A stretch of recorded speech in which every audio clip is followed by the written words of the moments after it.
Hola a todos y bienvenidos a la discusión del libro Encontrando la Afikoman por Christy Eisner.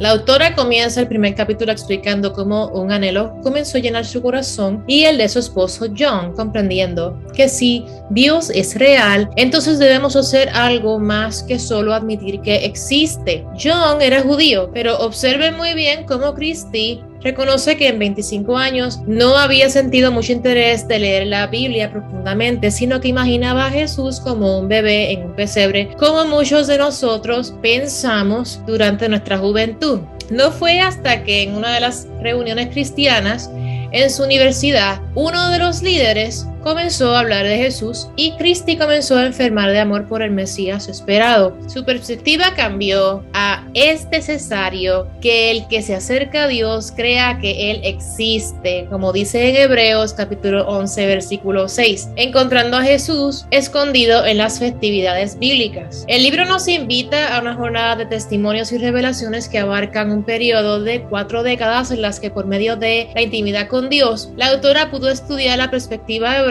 con la perspectiva cristiana, encontrando el patrón de la redención en Levíticos 23. Hoy te exhortamos a que no leas este libro interesado solo en buscar información, porque vas a perder el propósito del oro en su contenido. Pero si buscas aprender la cultura y la familia a la que Romanos capítulo 11:17 dice que tú fuiste injertado, encontrando el corazón del esposo judío, entonces acompáñanos.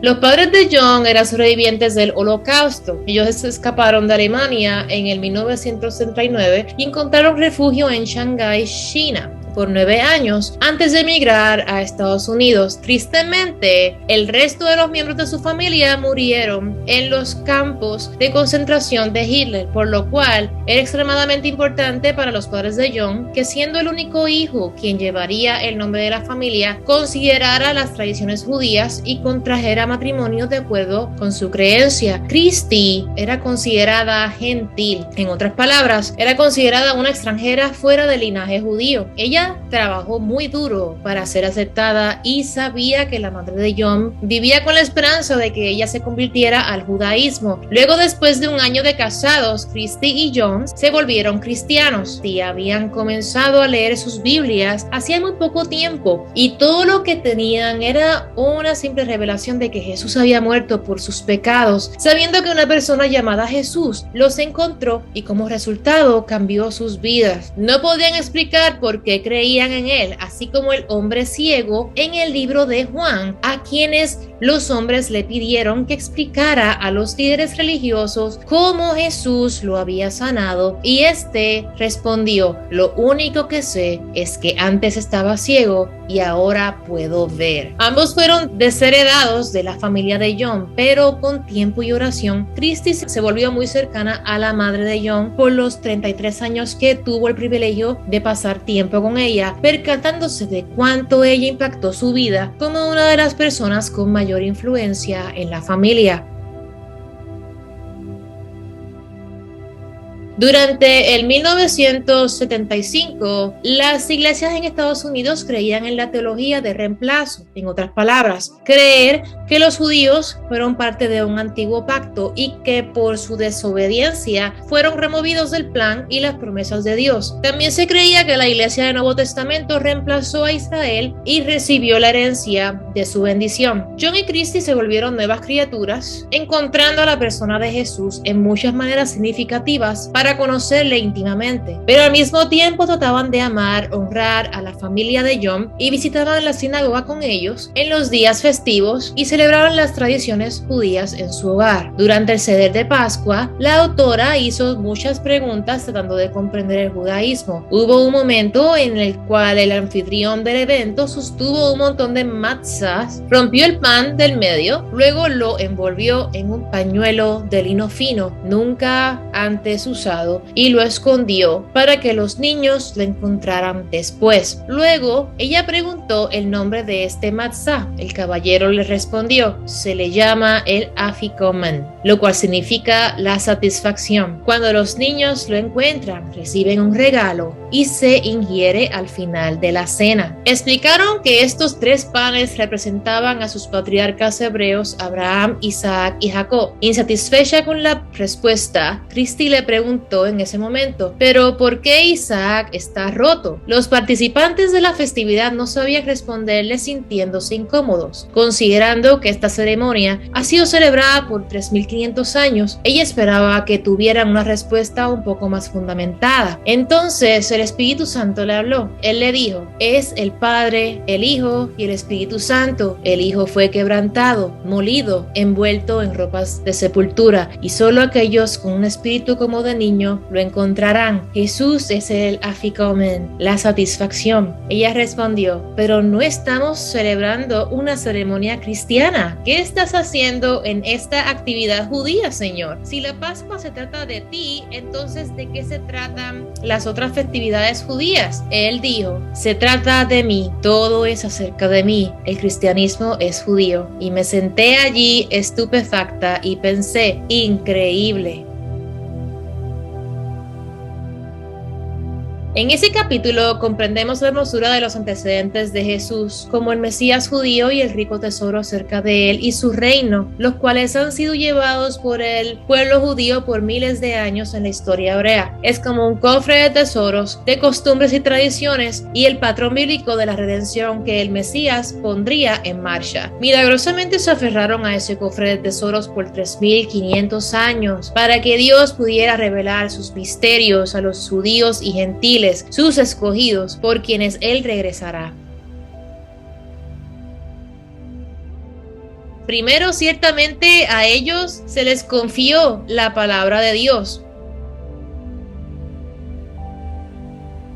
El cofre de tesoros de ritos, ceremonias, cultura e historia de vivir con Dios a través del patrón de redención por 3500 años, así como la ceremonia del afikoman. Todas las festividades de Dios están llenas de cuadros proféticos acerca de Jesús. Debemos sobrepasar nuestro entendimiento griego y estar conscientes de que el Antiguo y Nuevo Testamento están llenos de lenguaje acerca de las festividades que los creyentes gentiles no ven, y perdemos el significado absoluto de lo que se dice. No podremos comprender la raíz hebrea si no nos aferramos al manto de un judío diciendo: muéstranos a tu Dios. Zacarías 8:23 dice: así ha dicho Jehová de los ejércitos, en aquellos días acontecerá que hombres de las naciones de toda lengua tomarán el manto de un judío diciendo: iremos con ustedes porque hemos oído que Dios está con ustedes. La perspectiva de la raíz judía solo cobra sentido con el conocimiento de la revelación de Jesús. Necesitamos al pueblo de Dios y ellos nos necesitan a nosotros, por lo cual nadie puede gloriarse de ser mayor o mejor que uno o del otro. El Señor está levantando a una iglesia judía y gentil para que comprendamos que hemos sido adoptados en una familia judía, y es más que una adopción. Somos un pueblo prometido a un esposo judío que viene pronto para consumar el pacto de una boda nupcial judía que él inició en su primera venida en la antigüedad. Cuando obtienes la perspectiva de vislumbrar a Dios mediante los ojos de un judío, leyendo la Biblia intencionalmente, comienzas a buscarlo como Salvador, el Padre, el Juez, el Libertador, Sanador y tu amigo. Pero los encuentros con Él como el esposo llevarán tu corazón a la vida como ningún otro. Cuando te detienes y te pones los lentes nupciales leyendo la Biblia a través de los lentes de los ojos de Dios con la mirada celestial, todo comienza a cobrar sentido. Muchos de los que leemos la Biblia consistentemente estamos conscientes de que el paradigma nupcial no solo es el tema central de la Biblia, sino que también es el hilo que fluye a través de las festividades judías. Todas las festividades de Dios tratan acerca de una boda, la preparación de un esposo y la futura esposa, y su redención profética, y sin ningún contexto sexual pecaminoso.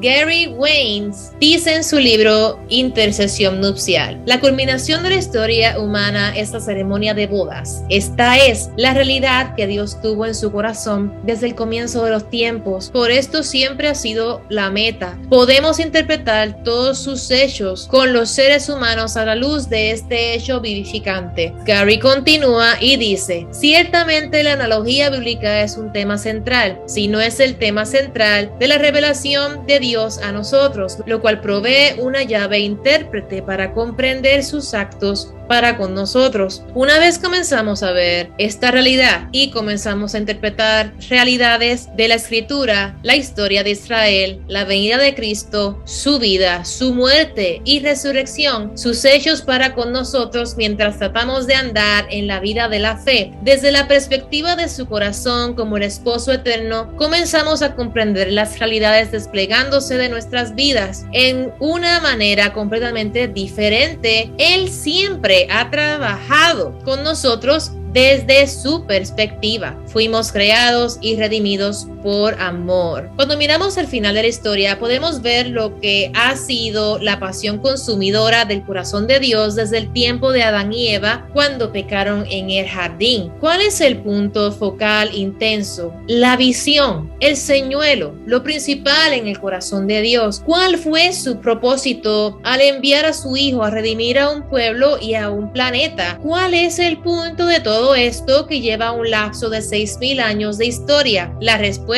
a esto está en Apocalipsis 19, 6 al 9 y Apocalipsis 21, versículo 2 al 4. Y oí como una voz de una gran multitud, como el estruendo de muchas aguas y como voz de grandes truenos que decía: aleluya, porque el Señor nuestro Dios Todopoderoso reina. Gocémonos y alegrémonos y démosle gloria, porque han llegado las bodas del Cordero y su esposa se ha preparado, y a ella se le ha concedido que se vista de lino fino, limpio y resplandeciente, porque el lino fino es las acciones justas de los santos. Y el ángel me dijo: escribe, bienaventurados los que son llamados a la cena de las bodas del Cordero. Apocalipsis 21, 2 al 4 dice: y yo, Juan, vi la gran ciudad, la nueva Jerusalén, descender del cielo de Dios, dispuesta como una esposa ataviada para su marido. Y oí una gran voz del cielo que decía: he aquí el tabernáculo de Dios con los hombres, y él morará con ellos, y ellos serán su pueblo, y Dios mismo estará con ellos como su Dios. Enjugará Dios toda lágrima de los ojos de ellos, y ya no habrá muerte, ni habrá más llanto, ni clamor, ni dolor, porque las primeras cosas pasaron. Este es el clímax